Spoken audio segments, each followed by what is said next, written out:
The world ended, not with a scream, but with the sound of a wooden bolt sliding home, a dry, final scrape that sealed out the light, the air, the future. The straw beneath her was not just rotten, it was a cold, damp corpse of a thing that leached the warmth from her bones. High above, in a slit of a window cross-hatched with bamboo, a single spiderweb trembled in a draught she could not feel.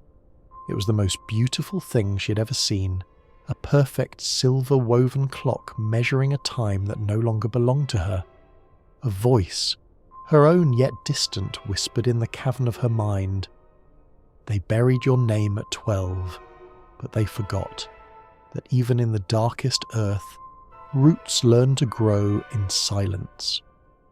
Her crime was her blood. She was Kaya, daughter of Kenji, a samurai who had chosen honor over orders.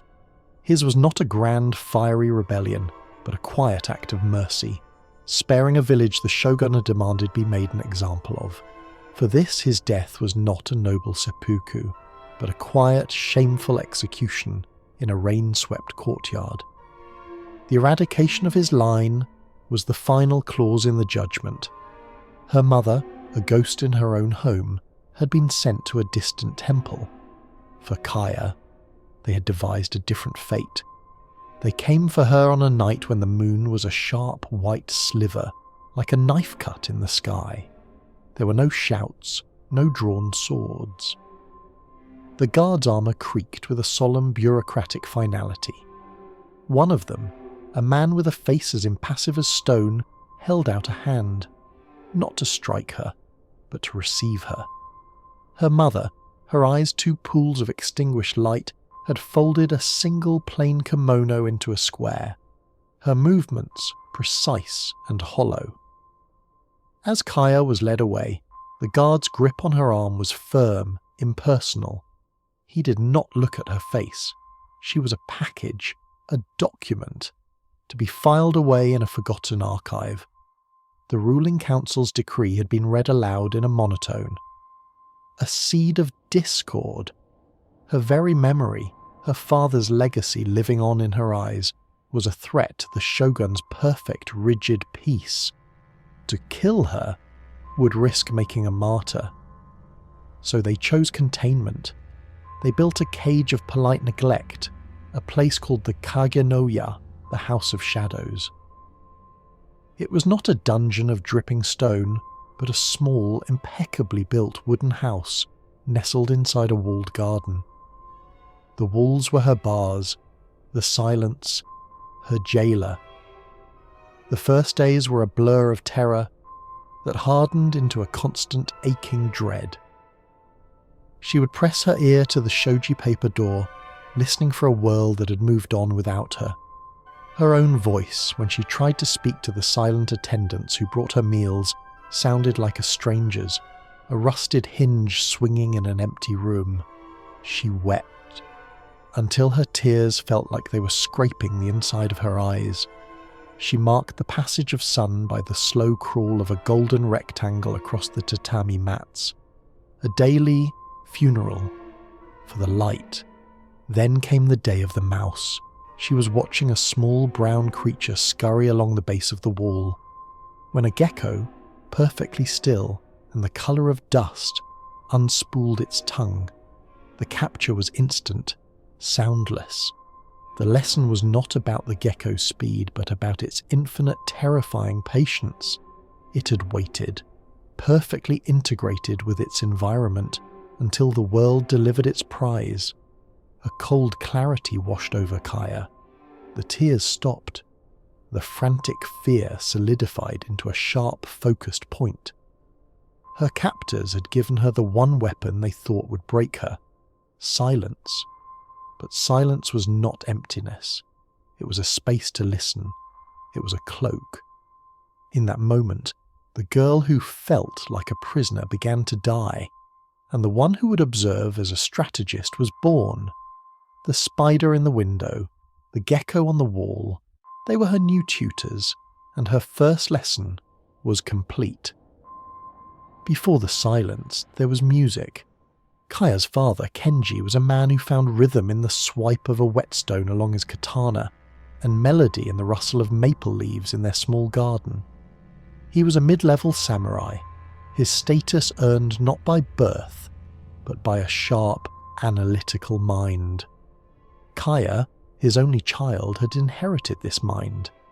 He taught her to read the characters of tactical scrolls not as dry ink, but as the footprints of intention, to see a man's soul in the slight tremor of his hand as he poured tea. She was 12, all keen eyes and quiet thoughts, a student of the world's hidden language. Her father's crime was a single, quiet act of humanity in a system that demanded steel.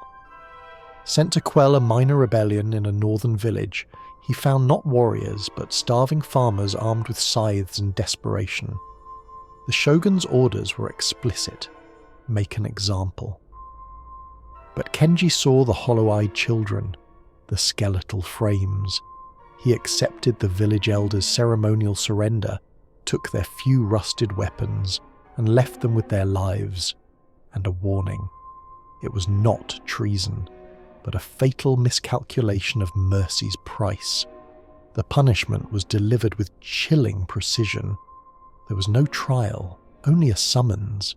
Kenji performed seppuku in a closed ceremony, his death a quiet administrative correction. But the eradication of his line was the final necessary seal on the judgment. They came for Kaya on a night soaked with a fine, cold drizzle. The guard's arrival was not a clamour, but a whisper of oiled armour and efficient footsteps. There was no violence, only a profound, impersonal finality. Her mother, her face a mask of carved jade, moved to a chest and, with hands that did not shake, folded a single, unadorned kimono into a perfect, heartbreaking square. The lead guard, his gaze fixed on a point somewhere beyond Kaya's shoulder, simply held out a gloved hand. When his fingers closed around her upper arm, the grip was firm, devoid of malice or pity. He did not look at her. She was not a child. She was a document, a loose end, to be filed away in perpetual darkness. The official decree, when it was read to the empty air of her new prison, was succinct. She was declared a seed of discord. Her existence, the memory of her father's weakness living on in her blood and brain, was a contagion that threatened the shogun's rigid peace. To make her a public martyr was a risk, so they chose a different solution. Not eradication, but erasure. She was to be contained, forgotten, her light smothered under the cold, efficient weight of silence. The Keiji-no-ya, the House of Shadows, was a masterpiece of psychological torture disguised as a tranquil retreat. It was a small, impeccably maintained wooden house, nestled in the heart of a walled garden. Shoji screens, reinforced with a subtle lattice of bamboo on the inside, filtered the light into soft grey squares. The tatami mats were clean. The air smelled of aged wood and dried moss. There was a cot, a low writing desk and a small alcove for a single scroll. It was not a cage of iron and filth, but one of suffocating propriety. She had food, delivered at precise intervals. She had shelter from the rain and wind. What she did not have was a single human face that met her eyes. The attendants were silent, anonymous women who rotated on a schedule she could not decipher. They would slide the door open, place a tray of food on the floor and retreat without a sound, their eyes perpetually downcast. They were less like people and more like furniture that moved. Their silence, a constant screaming reminder of her own irrelevance. The initial sharp terror of her arrest soon melted into a heavier, more insidious dread. The silence was not empty. It was a physical pressure against her eardrums. In the beginning she wept, the sobs echoing in the small space unanswered and ultimately absurd. She tried to speak to the attendants, pleading, then demanding, then begging for just a word. Her own voice began to sound strange to her, a thin, reedy instrument that had gone out of tune from disuse. Time lost its meaning. The world shrank to the dimensions of her room. She began to mark its passage not by the sun but by the slow daily migration of a specific rectangle of light as it travelled across the floor mats. She would watch it birth itself in the morning, crawl with agonising slowness toward the centre of the room, and then wither and die against the far wall. Each completed journey felt like a small death. Her mind, once sharp and observant, began to turn on itself. She traced the grain of the wooden beams for hours, her thoughts unravelling into meaningless threads. She held conversations with the ghost of her father, with her mother, with the girl she used to be, their voices growing fainter and fainter in her memory. She was not being beaten. She was not being starved. She was being dissolved, her identity slowly erased by the sheer, weightless nothingness of her existence. The turning point came on a day indistinguishable from any other. She was sitting listlessly, watching a small brown mouse venture from a crack in the baseboard. It sniffed the air, its whiskers twitching. It scurried in quick, nervous bursts. Her eyes, almost of their own accord, drifted upward.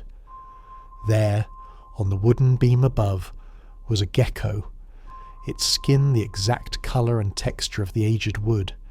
It was so still, it seemed not to be alive. Then, in a movement faster than thought, a blur of pink, and the mouse was gone. There was no struggle, no sound, just absence. Kaya didn't move. A cold, clear understanding, sharper than any she had ever known, pierced the fog of her despair. The gecko had not won through strength. The mouse was, in its own world, strong and quick. The gecko had won through patience, through perfect, absolute stillness, through becoming part of the environment until it was invisible. It had waited for the world to deliver its opportunity. And then it had acted with flawless, ruthless timing. In that silent, predatory moment, the last of her childish fear evaporated. The tears dried on her cheeks, leaving behind a cool, hard calm. They had put her in this silent room to break her. They had given her nothing but time and isolation. But in doing so, they had handed her the very tools she needed. Silence was not a punishment. It was a cloak. Observation was not a pastime. It was a weapon. The girl who felt like a prisoneress was gone, folded away like the kimono in her mother's hands. In her place sat a student, and her education had just begun. With the gecko's lesson etched into her mind, Kaya's world shifted. The Kagno Yar was no longer her prison, it was her academy. The silence was no longer her tormentor, it was her textbook. She settled into the stillness, not with resignation, but with the intense focus of a scholar opening a sacred scroll. Her first subject was sound. She learned to listen not just for noise, but for meaning in the absence of it.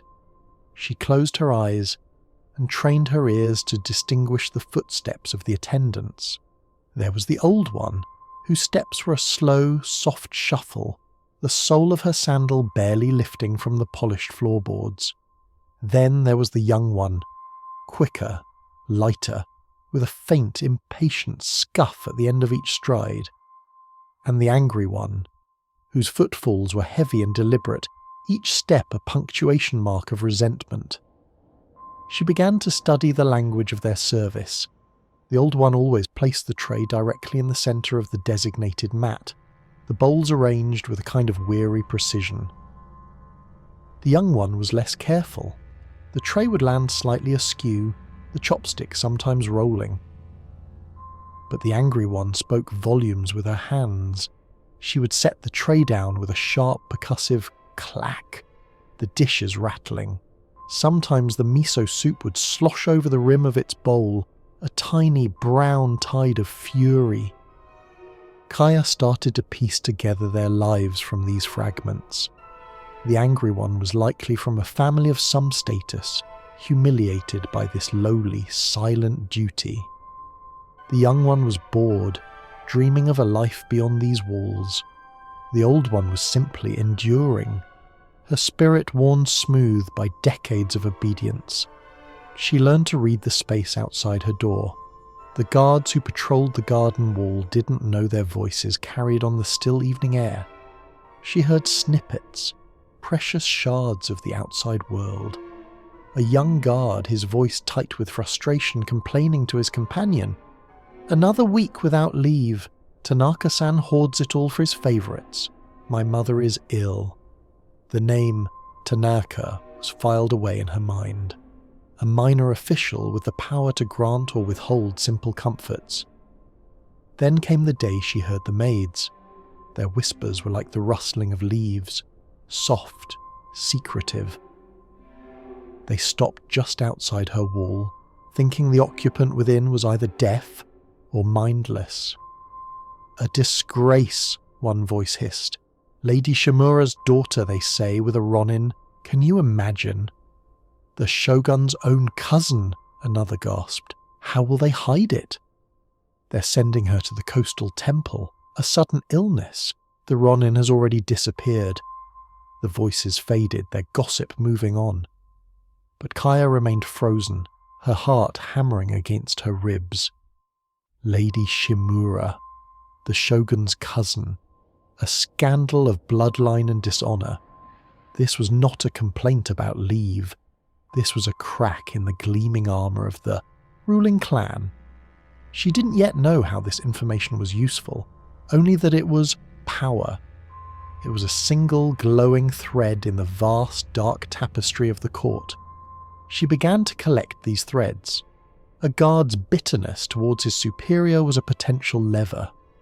A maid's knowledge of a hidden scandal was a weapon. She stored every name, every grievance, every secret shame in the vault of her memory. She was no longer a girl trapped in a room. She was a spider.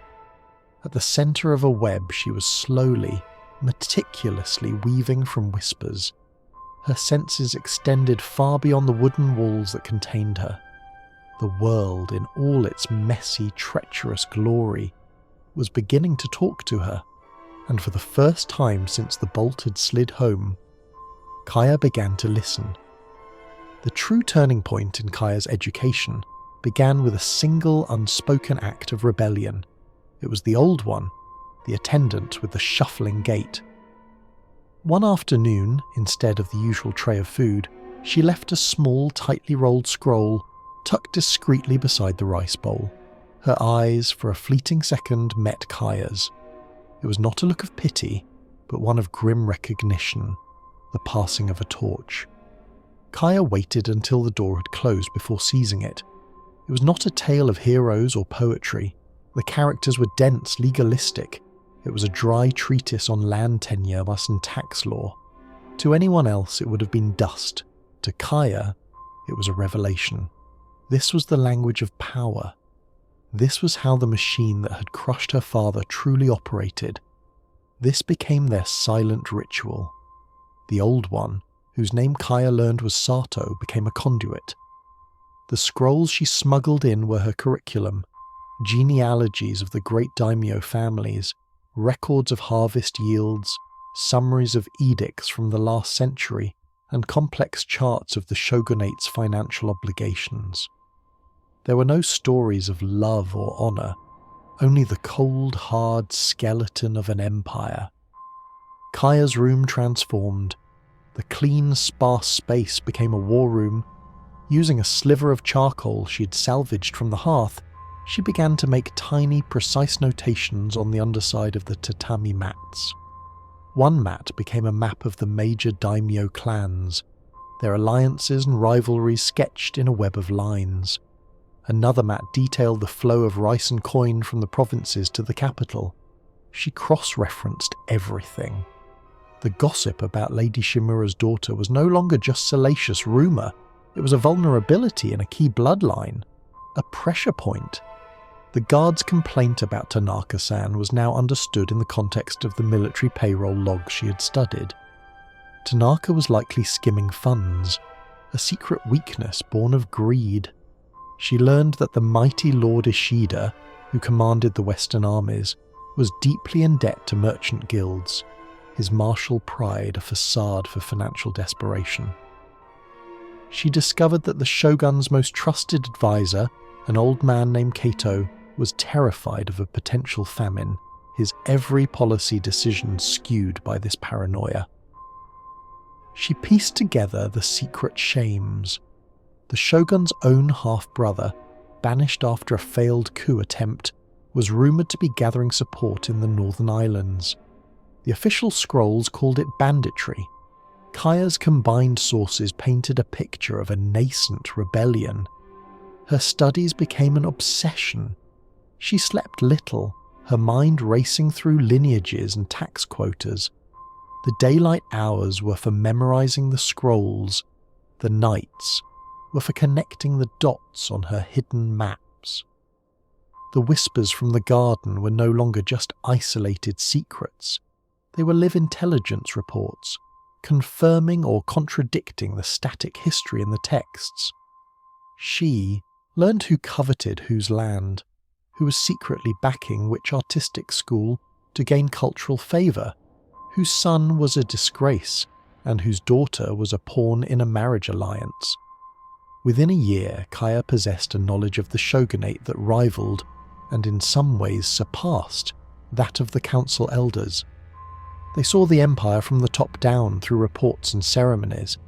She saw it from the bottom up, from its financial foundations to its rotting psychological pillars.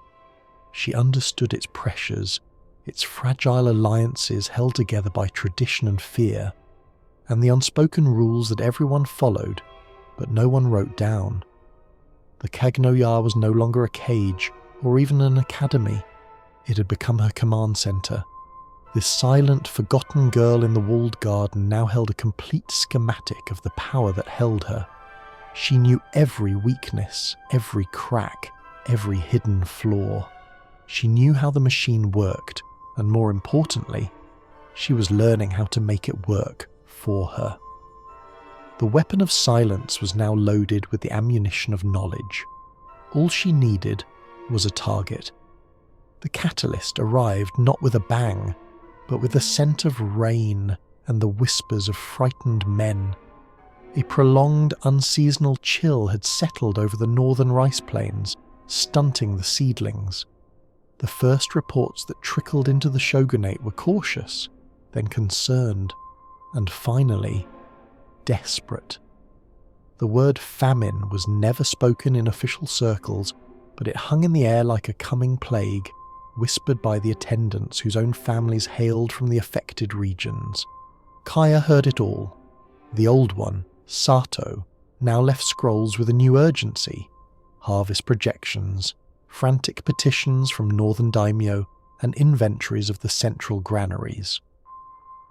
The ruling council, led by the paranoid Kato, was paralysed. One faction, the traditionalists, advocated for ritual and prayer, believing the weather to be a divine punishment. Another, the militarists, saw an opportunity to weaken the northern lords by offering minimal aid, thereby consolidating the shogun's power. The debate was a symphony of self-interest, not strategy. Kato, terrified of emptying the granaries and leaving the capital vulnerable, vacillated, his indecision a crack in the foundation of the state. Kaya, watching from her silent chamber, saw the entire board with terrifying clarity. This was not just a crisis, it was the first domino.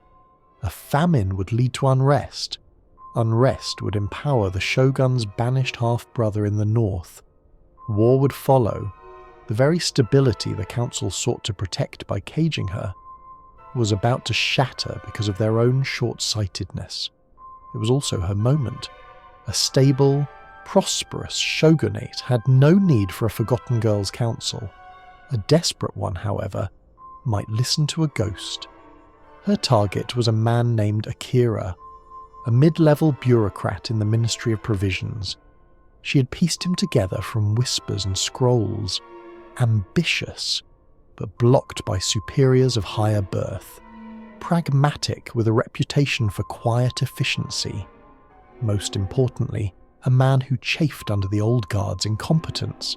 He was the perfect vessel. The method was a test of her entire education.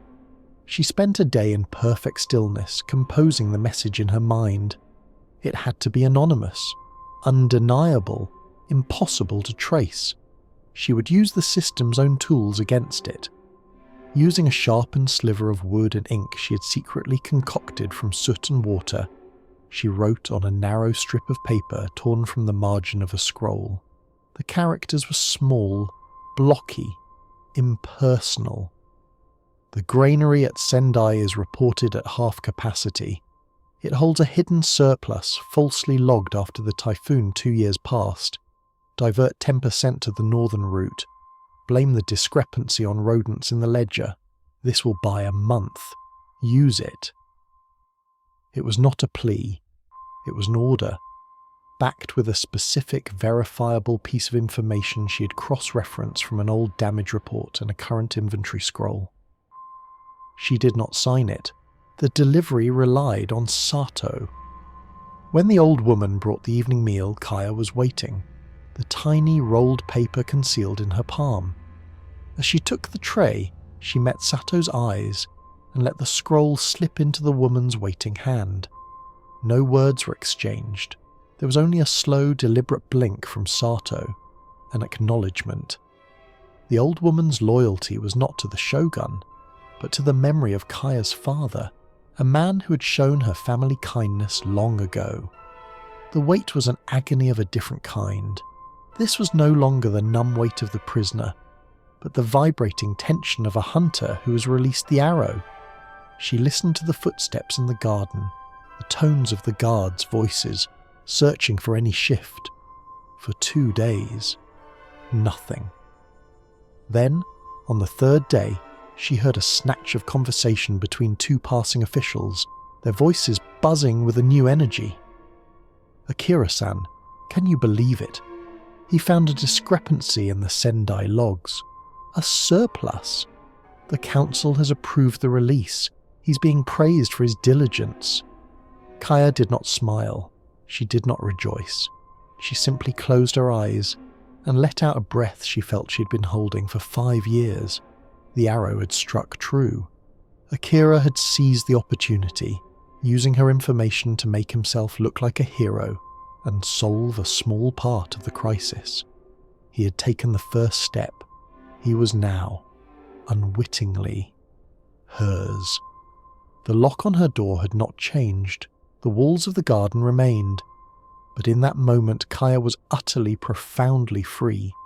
She had reached out from her cage and nudged the course of an empire.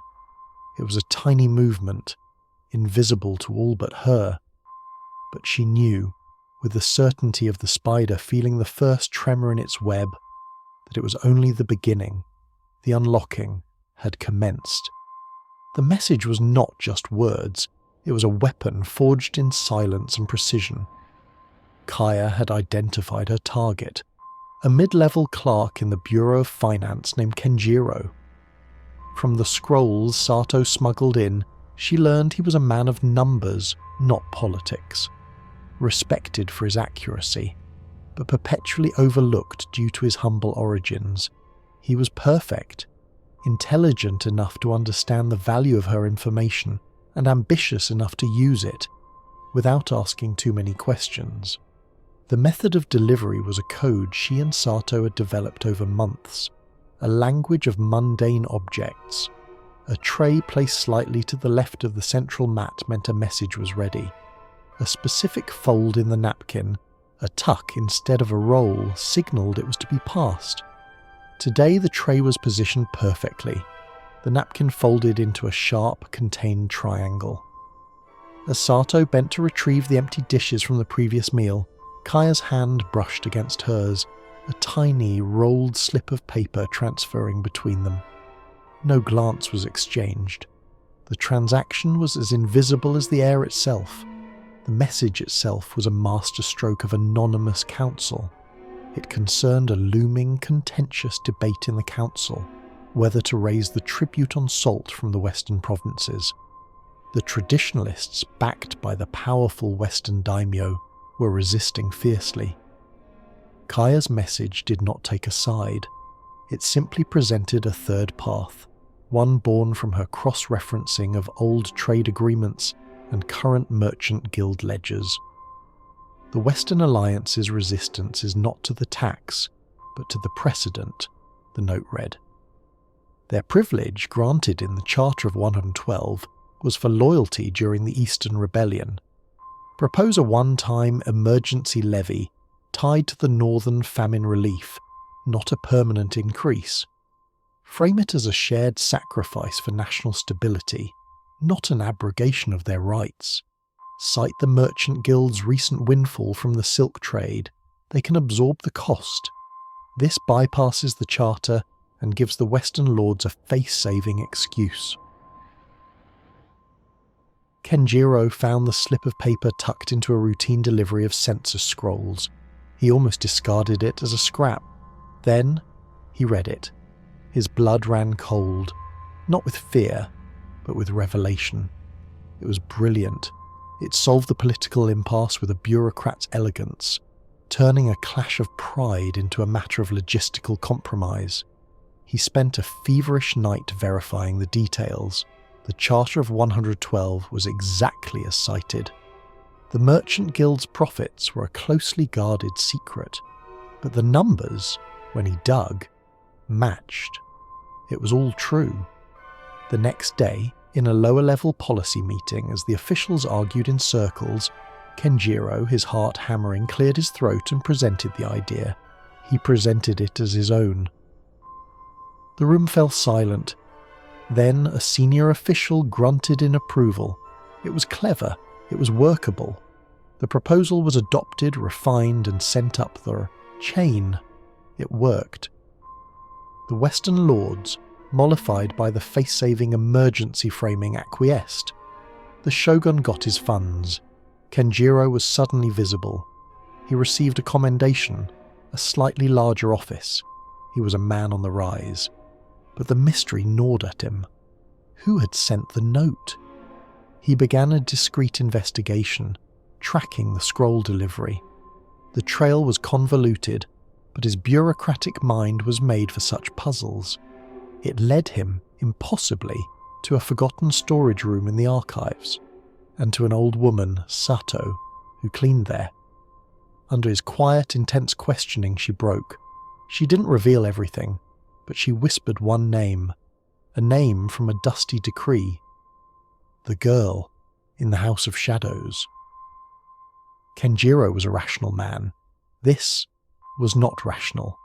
A child, imprisoned for years, was the source of such sophisticated political strategy. He requested, under the guise of reviewing historical confinement records, to see the prisoner. The request was so unusual, it was granted out of sheer bureaucratic inertia. The man who entered the Keig no Ya was not the cold guard who had brought her there. He was young, his face sharp with intelligence and a newfound wariness. He expected to find a broken, simple-minded creature. He did not expect the young woman who sat perfectly still before the low desk, her hands folded in her lap. She didn't look up as he entered. Her stillness was not that of a subdued animal, but of a deep, placid lake. "The salt levy," he began, his voice tighter than he intended. "The proposal, was it you?" Kaya slowly lifted her gaze. Her eyes were not the eyes of a 17-year-old girl. They were the colour of old amber, and they held a knowledge that made his skin prickle. She did not answer his question. Instead, she spoke for the first time in his presence, her voice a soft, rustling sound like pages turning. "Lord Ishida's debt to the Kobe Merchant Guild," she said, her tone utterly flat. It comes due with the autumn moon. He will be unable to pay. He will have to choose between surrendering 3 eastern villages or supporting the shogun's unpopular edict on river trade. His pride will force him to choose the latter. This will weaken his standing with the other eastern lords. Kenjiro felt the floor shift beneath him. This was not public knowledge. This was the kind of secret that moved empires. She had not just given him a solution. She'd shown him she held the map to every other problem. She was not a petitioner. She was an asset of unimaginable value. Her release was arranged within the week. There was no official pardon. She was simply reassigned. A minor edict was issued, naming her a ward of the state, assigned to the scriptorium as a junior scribe to assist with historical records. It was a title so lowly it was beneath notice. Her cage was now the entire palace compound. The walls were invisible, but they were still there. She was to be watched, but now she would be the one doing the watching. Kenjiro, the ambitious clerk, became her handler, her link to the world of men and action. He believed he was using her, this strange, brilliant oracle he had discovered. He would bring her problems, and she would provide solutions that he would then implement, his star rising with every success. He did not yet understand the fundamental truth. The hand that holds the leash is not always the one in control. Sometimes it is simply the one closest to the beast. Kenjiro was not her master. He was her first and most important pawn. Kaya's power did not announce itself with proclamations or titles. It grew like mycelium through the dark, rich soil of the court, a vast, unseen network connecting the seemingly powerless. She became a weaver in silk. Her threads, the countless small obligations and carefully dispensed secrets that bound the lower echelons of the palace to her. She never commanded. To command was to be seen. Instead, she suggested, aided, and enlightened.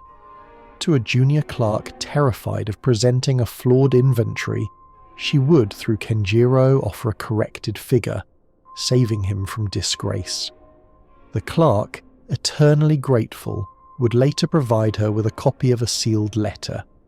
To a cook whose son had been wrongly accused of petty theft, she would reveal the true culprit's name whispered in the right ear. The cook, in turn, would become her ears in the bustling, gossip-filled kitchens.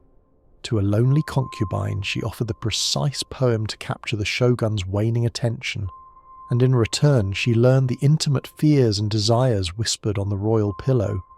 She built her influence not with the daimyo and generals, but with the people who dressed them, fed them, and carried their messages. The human infrastructure of the empire, who were truly invisible to the powerful they served. An example of her artistry, a performance in the art of puppetry, unfolded when the shogun, a man of brittle pride and limited imagination, became fixated on a grand new ceremonial gate for the Eastern Palace. The treasury was already strained by the famine relief, and the proposed gate was a monstrous expense. The council, led by the aging Kato, was too fearful to directly contradict him. The project was days from breaking ground, a monument to vanity that would beggar the eastern provinces. Kaya did not protest. She did not send a memo. She began a subtle campaign of psychological redirection. First, she had a rumour seeded in the guards' quarters, a nostalgic story about the shogun's revered grandfather and his humble dedication to repairing irrigation canals after a flood. The story, a testament to practical leadership, began to circulate. Next, she guided a scribe to rediscover a scroll in the archives, a historical account of a past shogun whose reign was cursed by bad luck after he prioritized ornate construction over the welfare of his people. Kenjiro, with perfectly feigned clumsiness, left this scroll among others being delivered for the shogun's evening reading. The final touch was a conversation, orchestrated through the concubine, where the shogun's favourite child innocently asked if the stories were true, that their ancestor was great because he cared for the people's water. The effect was slow, cumulative. The shogun, a man who believed all his ideas were divinely inspired, began to feel a vague unease about the gate. He saw the scroll, read the parable, and felt a chill. He heard the guards, praising his grandfather's practicality. The idea, his own brilliant idea, began to feel tarnished, heavy. 2 days later, in council, he cleared his throat. "The Eastern Gate," he announced, his voice uncharacteristically hesitant.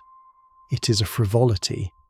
My grandfather would have prioritized the people. We will divert the funds to the irrigation systems in the south."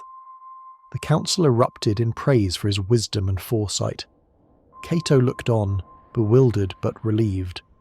The shogun swelled with pride, believing he had undergone a profound moral awakening. Only Kaya, listening as Kenjiro reported the news, knew the truth. She had not changed his mind. She had planted a new one in the fertile ground of his insecurity, and let him believe it was his own. By now, her influence was an open secret among those who mattered. Lords who would never deign to speak to a lowly scribe found reasons to consult with Kenjiro. Their questions a little too specific, their eyes a little too keen. Disputes between feuding families were brought to her, not for judgment, but for resolution. A carefully worded suggestion on land swaps, a revealed secret that made continued conflict untenable. She averted a minor war by revealing that the two daimyo at odds were both being secretly manipulated by the shogun's banished half-brother. She directed policy by leaking the likely economic outcomes of different proposals to the merchants, who would then lobby for the outcome she desired. She was the realm's ghost. She held no title, commanded no armies, owned no land. Yet, the chief advisor, Lord Kato, would often pause before making a significant decision, a faint frown on his face as he wondered, what would the girl say?